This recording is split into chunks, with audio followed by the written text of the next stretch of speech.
Yo, yo, it's my favorite day of the year, baby. It's my favorite day of the year. Everyone knows this. All my friends, they always text me on this day. Yo, pup, it's draft day. I always say the first round of the NFL draft. It's better than the Super Bowl. It's better than the Final Four. It's better than the World Series. I love the first round of the NFL draft. You get the best players from college. You see them go into the league. You see, is a team going to draft based on their need? Or is the team going to pick the best player available? But I'll tell you one thing, man. I'll tell you one thing. When you get drafted, yeah,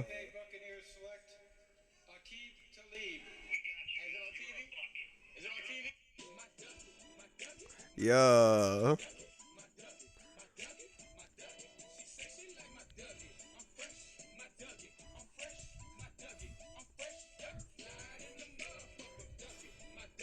my Dougie, my Dougie, my Dougie, my Dougie.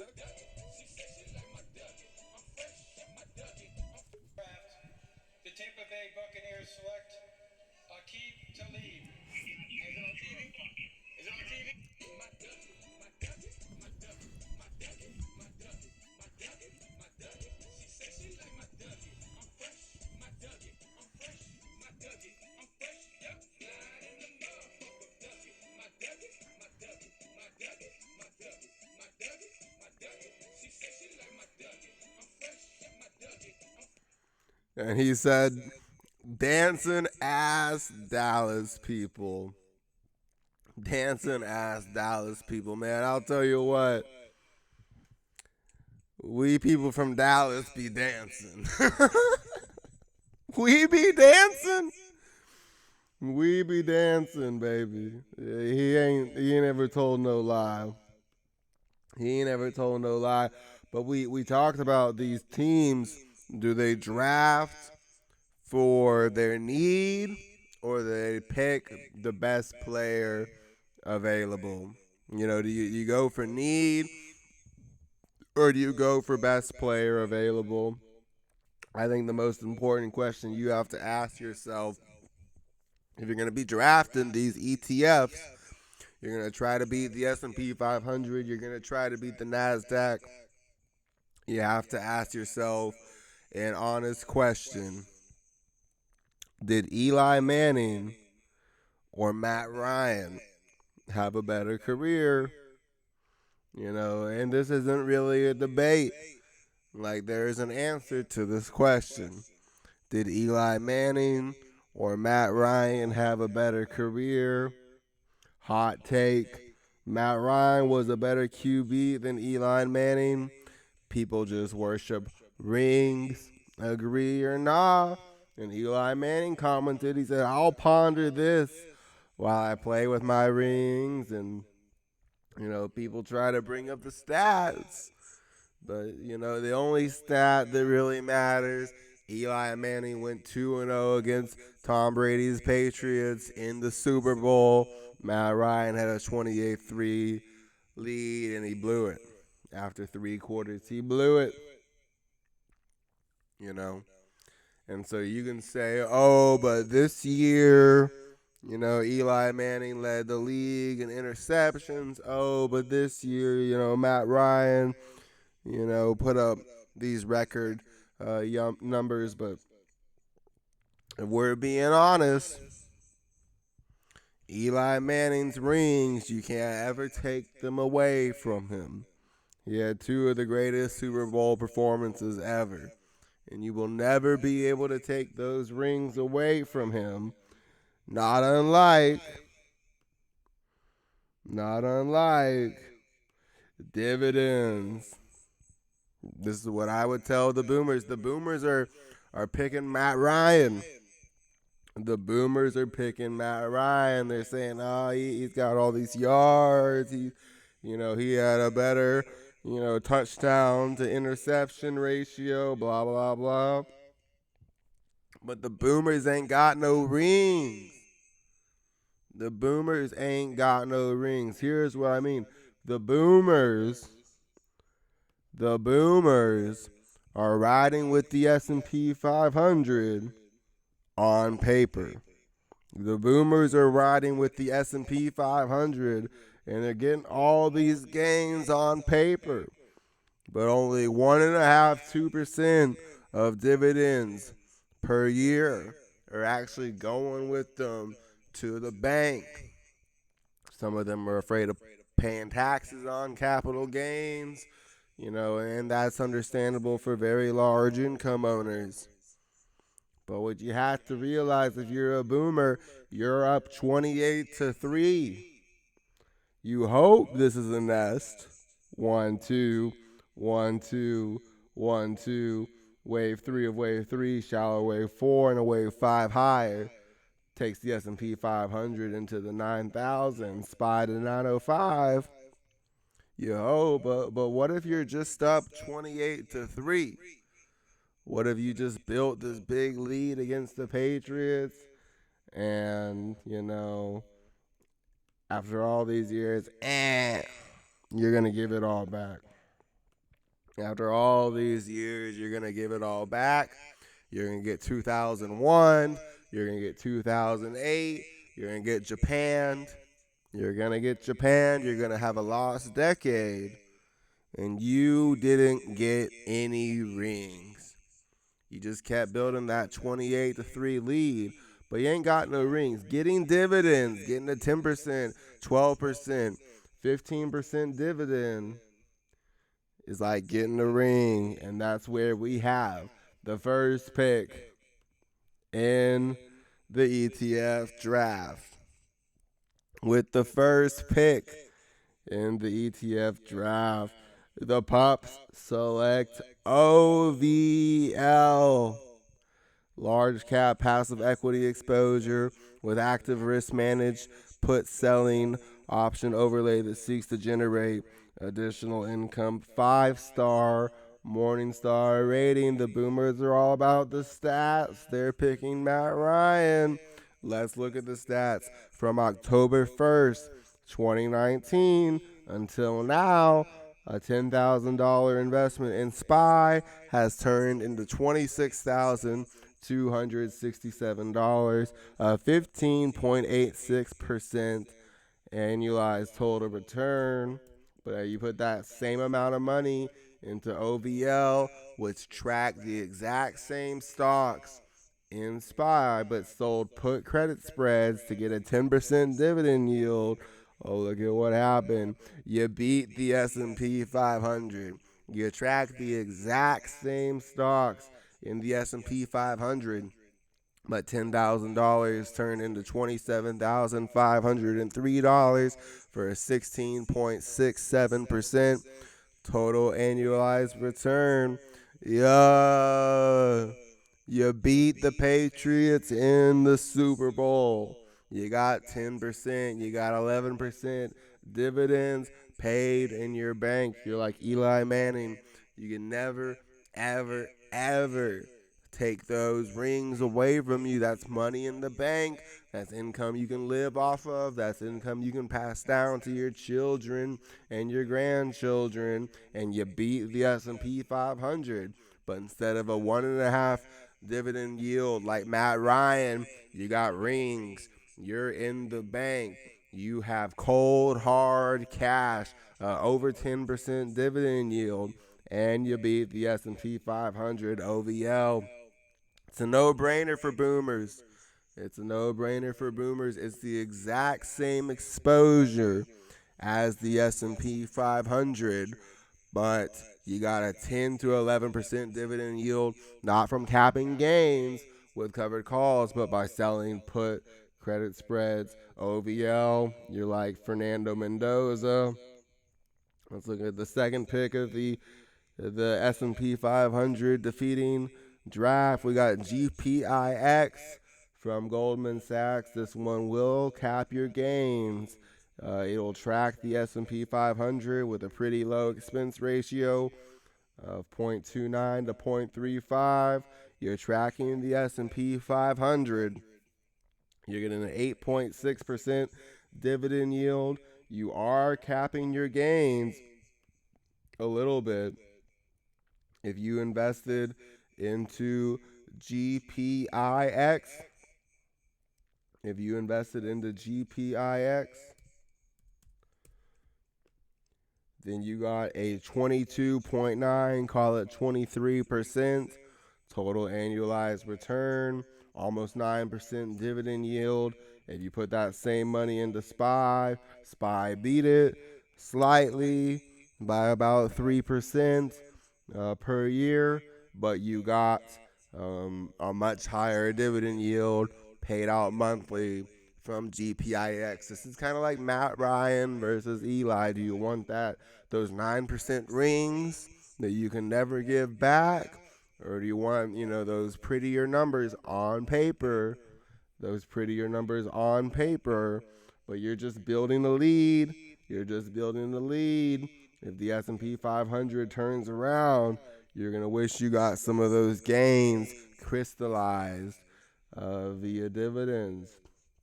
So OVL is clearly the number one pick. I think GPIX is number two. This is an interesting one right here. BIGI. This is from Yield Max. It tracks the top 50 stocks in the stock market. So you're not perfectly tracking the S&P 500 anymore. You're tracking only the top 50 stocks, but you're getting a 12% dividend yield paid out every month, and the returns are almost identical. A 14% annualized return for a biggie since inception. If you go from that same time frame for SPY, you go from 14% to 15.1%, only 1% higher, with basically the exact same exposure, but you're getting a 12% dividend yield paid out monthly. This is one where it's like, you get 1% better with SPY, but a biggie, BIGY, is basically giving you the exact same exposure, the top 50 stocks in the market. The S&P 500 is market cap weighted.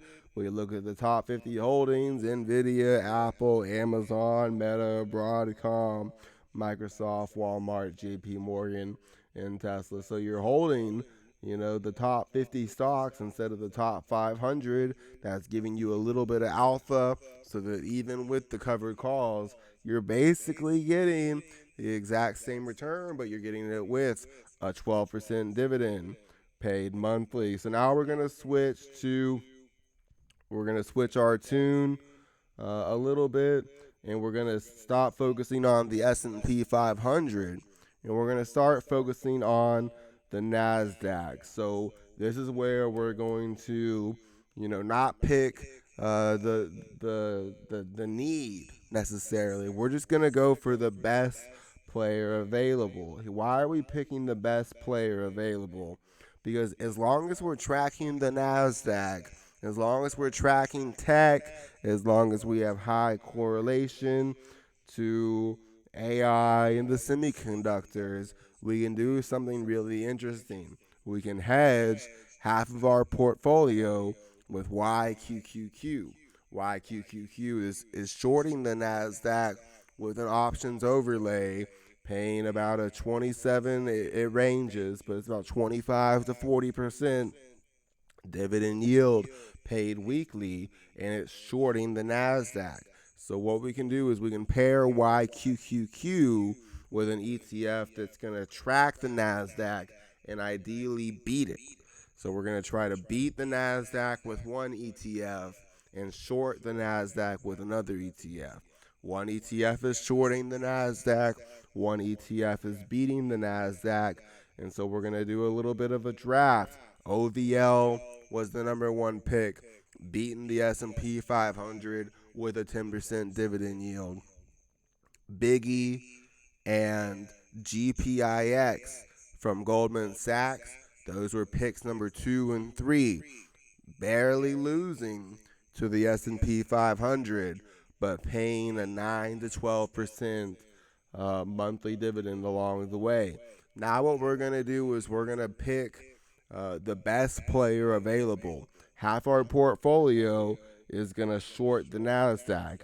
If we shorted the Nasdaq with YQQQ at YQQQ's inception, $10,000 fell to 8,612. That means if we find an ETF that is beating the Nasdaq or tracking the Nasdaq and making more than $1,400 from a $10,000 investment during this time period, then we have what are called risk-free returns. Risk-free returns. So we're gonna start with STK. So STK is the Columbia Siegelman Premium Technology Growth Fund with the fourth pick in the ETF draft. We're going to pick a Nasdaq Alpha Beater. This ETF is going to beat the Nasdaq with its stock picking, and it's going to do it very well, and it's going to pay an end of year dividend. It's going to pay a dividend at the end of each year, a capital gains distribution. So we are going to have some of our gains locked in for life each year with this ETF. So we have 8,612 for YQQQ from 8/15/2024 to now. So we lost 1,400 on YQQQ, but how much money did we make if we put $10,000 into STK? If we put $10,000 into STK, we made $7,896. We made $7,896. So what we do is we go into ChatGPT, and ChatGPT is going to tell us 17,896 plus 8612 divided by 20,000 is a 32.5% total return. So we made a 35% return with a completely hedged portfolio. The idea is YQQQ shorted the Nasdaq, STK beat the Nasdaq. We got a 32% return. Half our portfolio was hedged, and we got some really, really juicy dividends. So that's the fourth pick. In the draft. We tried to beat the Nasdaq 100. STK beat the Nasdaq 100, but the correlation wasn't perfect. It was large cap growth, large cap technology, but we weren't perfectly tracking the Nasdaq. This ETF is going to be a little different. CII, it's a closed-end fund from BlackRock, the Enhanced Large Cap Core Fund. This is going to pay a 7.18% dividend. Again, we have a 5-star Morningstar rating. And these gains, 7.18% dividends paid monthly, are going to be locked in. Now, here's what's cool about this ETF is that we have perfect correlation with the Nasdaq 100. We got perfect correlation. The top holdings are going to be the exact same, maybe with slightly different weightings, but the top holdings are going to be the exact same that we see in the Nasdaq 100. So 8,612 was what we lost. We went from 10,000 to 8,612 with YQQQ. What if we paired that with CII? We went from $10,000 to 8,612 with YQQQ. If we paired YQQQ with CII from BlackRock, we have almost perfect correlation. $10,000 turned to 15,383 with CII. $10,000 turned into 8,612 with YQQQ. We're looking at a 19.97, call it 20% total return, perfectly hedged and very nicely paid out with dividends. So we got a 20% return, perfectly hedged, and we stacked CII. We paired it with YQQQ. In total, we made 20%, and we were perfectly hedged. So now we're going to look at ONEQ from Fidelity. This is Fidelity's Nasdaq composite ETF. Instead of tracking the Nasdaq 100, it's tracking the Nasdaq composite. So it's also got some mid cap stocks. It's also got some small cap stocks in it. But the weightings and the correlation are basically the exact same. So we're going to call this perfect correlation. $10,000 turned into 14,246 with ONEQ, Fidelity's Nasdaq Composite ETF. $10,000 turned into 8,612 with the YQQQ Perfectly Hedged ETF. So 14,246 plus 8,612 is a 14.29% total return. Pretty nice dividends paid monthly from YQQQ. Basically, no risk at all. Realistically, legitimately, ONEQ and the NASDAQ are perfectly correlated. YQQQ shorted the NASDAQ and paid 25 to 40% weekly dividends. ONEQ long the NASDAQ, you made 14.29% and you didn't take on any risk at all. So that was ONEQ. Now we're going to look at an interesting ETF. We're going to look at PTF. So PTF is the Invesco Dorsey Wright Technology Momentum ETF. Now this is a really interesting fund to pair with YQQQ. Remember, YQQQ is shorting the NASDAQ. What PTF is doing is it's picking the stocks in the NASDAQ that have the best momentum. So we're staying inside the same index. We're staying inside the same index, and some of the top holdings are going to be the same. But notice SanDisk Corporation has been going on a crazy run. SNDK has been going on a crazy run, and that's why it's the top holding of this ETF. So what this ETF is, it's adjusting and it's picking the best winners with the highest momentum in the NASDAQ. So we're still in the NASDAQ. We're still in the NASDAQ, but we're picking the stocks that are doing the best. Now, what they'll warn you against is that momentum can work for you and it can work against you. But in investing, we say you let the winners run, and these, outperformance trends tend to last longer than people expect. So what this is doing, it's not tracking the NASDAQ perfectly. What it's doing is it's picking the best performing stocks in the NASDAQ and it's investing in them. So this ETF systematically is very, very likely to outperform the NASDAQ, but it's not tracking the NASDAQ perfectly. So YQQQ, which does short the NASDAQ perfectly, turned $10,000 into 8,612. PTF, which picks the best stocks with the highest momentum in the NASDAQ, turned $10,000 into 18,514.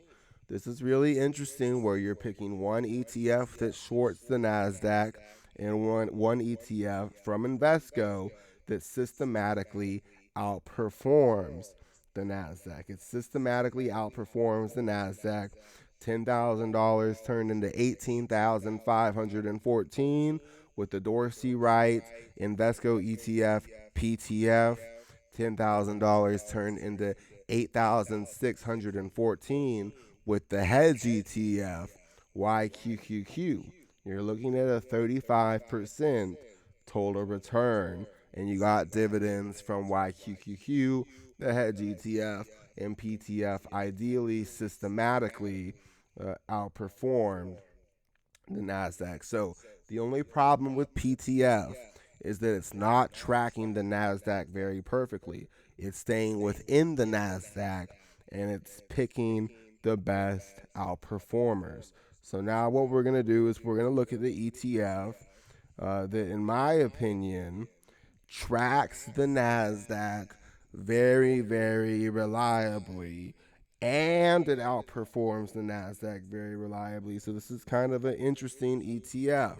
The only problem with this ETF, and I don't have a problem with, Muslim culture or anything like that, but if we read SPTE, we see the S&P Funds S&P Global Technology ETF is an ETF tracking the S&P Global 1200 Sharia Information Technology Index, focusing on global technology companies compliant with Islamic law.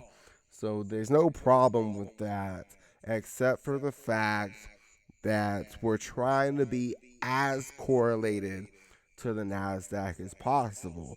We're already slightly branching out of that by doing global stocks, but this is also making sure the companies are compliant with Sharia law. Now, right now, that's not a problem. Right now, that's not a problem. If we look at the top 10 holdings, Nvidia, Taiwan Semis, Apple, Microsoft, Broadcom, ASML.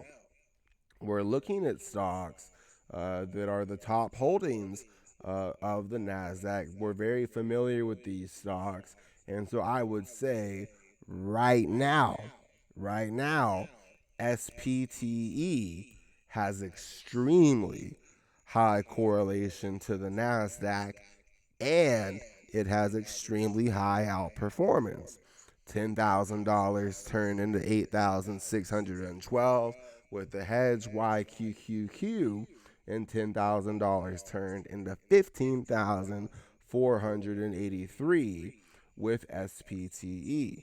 So I would say the correlation right now with SPTE and QQQ is basically perfect.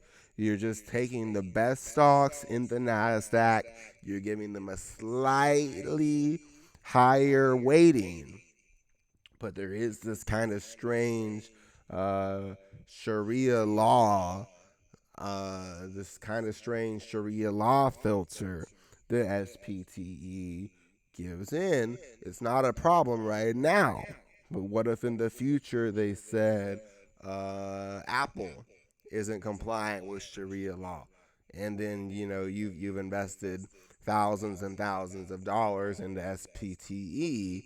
The Nasdaq is holding Apple at 8%, and this ETF isn't holding Apple at all because of Sharia law filters. It's not a problem right now. It's not a problem right now, as we see, Muslim influence in America. Yeah, it's just something to think about. It's just something to think about. Last on the list, before we get into GPIQ, is SPMO. Now, this one's really interesting. SPMO is really interesting. It's the NASDAQ Invesco Momentum ETF, SPMO. Now, this is staying within the S&P 500. So we're not tracking the NASDAQ. We're staying within the S&P 500. It's not the same index, but the best stocks in the S&P 500 are typically the best stocks in the NASDAQ. We look at the top 10 holdings: Nvidia, Broadcom, Micron, Google, Johnson & Johnson, Google, LRCX, ExxonMobil. So this isn't forcing you to stay within tech. We look at the best performers, however, and we notice most of them are in tech. So this is kind of a good thing. If tech fell out of style, we could see SPMO drastically outperform the Nasdaq, and while tech is in style, the top 500 companies in America in the S&P 500, many of them are going to be the exact same as the top holdings in the Nasdaq. So if we invested $10,000 into SPMO, we got pretty good correlation. $10,000 turned into 14,944. $10,000 turned into 14,944. We add 14,944 to 8,612. Again, we get a 20% total return. We track the best performing stocks in the S&P 500 with momentum. It's very similar to the best performing stocks in the highest weightings in the Nasdaq. And we also have a little bit of an edge if we saw financials or energy dramatically outperform the Nasdaq 100. SPMO could adjust. So again, we got a 20% return. I would say we got pretty damn good correlation from SPMO. Last but not least, CHPY. Now, CHPY, we have to do slightly different dates because the inception date was later than YQQQ's. It's 4/2/2025. On 4/2/2025, if you invested $10,000 into YQQQ, $10,000 turned into 8,370. Now, this is all about, we talked about the correlations in a previous video. CHPY is tracking the semiconductor stocks, and it's selling out of the money covered calls on a portion of the portfolio. So we got 8,370 from a $10,000 investment in the hedge, which was the Nasdaq. We don't have perfect correlation. We have pretty reliable correlation. And historically, we have pretty reliable outperformance. $10,000 turned into 21,513 for CHPY. If we run the numbers on that, we see 21,513 plus 8,370 was a 49% return when you divided those by the original investment, which was 21,000. So 50% CHPY long the semiconductors. You got a 40 to 45% dividend paid weekly from the semis. You got a 25 to 40% dividend paid weekly from the hedge. YQQQ, you made a 49% total return. You weren't perfectly hedged. You were pretty reliably hedged, though. The semiconductors are part of the technology sector. The semiconductors outperform the Nasdaq, and you got it all crystallized with dividends. Now, for the last pick in this draft, GPIQ. We're not taking any risk at all here. We're not taking any risk at all here. GPIQ is tracking the Nasdaq 100. GPIQ is tracking the Nasdaq 100. It's selling out of the money covered calls on a portion of the portfolio. It pays a 10.68% dividend paid monthly. You're perfectly tracking the Nasdaq 100. GPIQ turned $10,000 into 14,117. YQQQ, a perfect hedge with perfect correlation, turned $10,000 into 8,612. So what we do, we go 14,117 plus 8,612 divided by 20,000. You only got a 13.64% return. You got it crystallized with dividends every month and every week with GPIQ and YQQQ, and you didn't take any risk at all. You had absolutely perfect correlation, no momentum factors, no Sharia law screens, no semiconductors, one ETF. tracked the Nasdaq 100, one ETF short of the Nasdaq 100. You didn't take any risk at all, and you got a 13% total return.